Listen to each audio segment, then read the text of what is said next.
Hey everyone, welcome. I'm so glad that you are here, and we are out here on an absolutely beautiful Saturday in an orchard. On an orchard farm. It's kind of like a farm with fruit trees. And so we're going to talk to Mr. Kooistra, who's the owner of this orchard in Twin Lake and Fremont, close to both. And we're going to find out what it's like to be a farmer and what it's like to grow apples and what the best thing is about it. So let's talk to Mr. Kooistra, who has been so willing to talk to us. Thank you so much. You're welcome.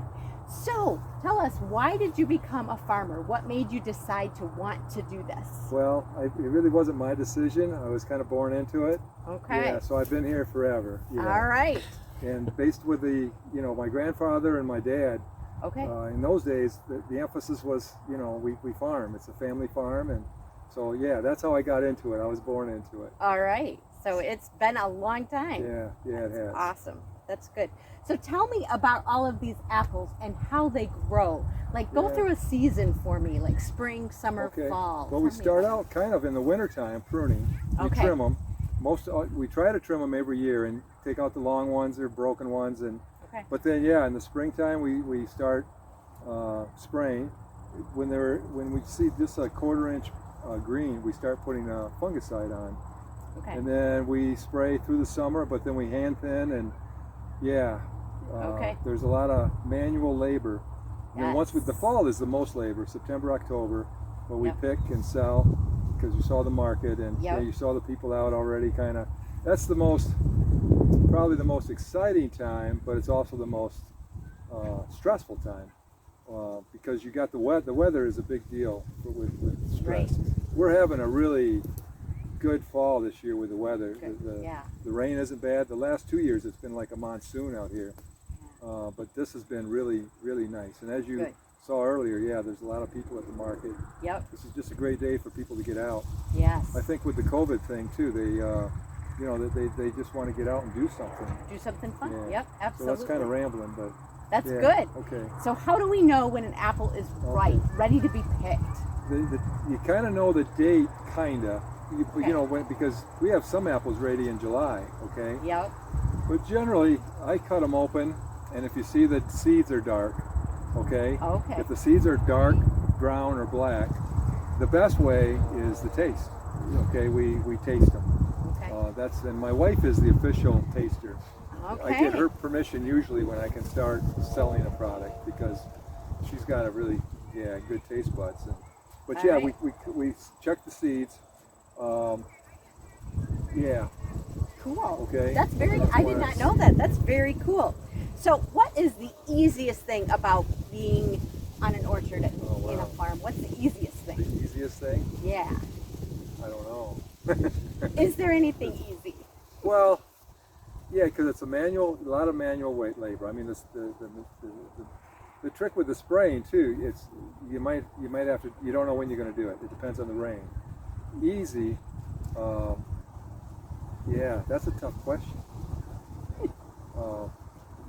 The easy part, I guess, is seeing the results of what you do. I mean, that's kind of partly why we do this. I mean, if you've got a good product and you see people get it, I don't want to see necessarily easy, but it's a really good part when you see your product.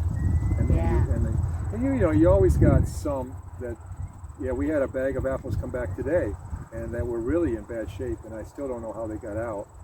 But that's the minor part. Most of the part is just the pleasure you see of people eating them and getting them.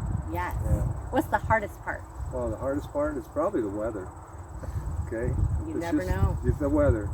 Yeah, because last year in August we had hail damage, a hailstorm. So that pretty much took out a lot of the crop. So that damaged a lot of them, so we ended up getting less for the product.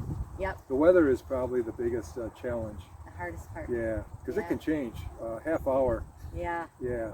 There's guys, and the bigger farmers, I don't do this, but they got fans in the spring to help with the frost, and a lot of those fans cost like $35,000. Wow. And then now the hail, of course, is the worst. Okay, Yep. but the frost is bad too if you get froze out in April or May. Yeah. Really. But there's a lot of money. There's a lot of money involved. Yep, it is. Yes. So here's a good question. What is your favorite kind of apple to eat? I probably shouldn't tell you this, but well, it's a Fuji. The Fuji is my best. That's the one I eat up because that stands up. But the Jana Golds, I mean, right now during harvest, I'm riding the tractor and I just reach over and grab one. Okay, but yeah, the Jana Golds, the Yellow Delicious is still one of my favorites too. But the ultimate is the Fuji. Oh, okay. There's one coming, and I'm going to put a little plug in for a future.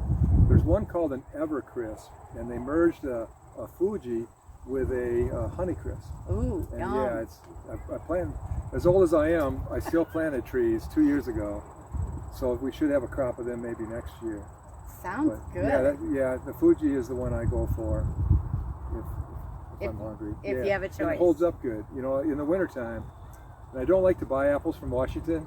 Okay, but you know, when you buy them from the store, that is one of the best apples to buy.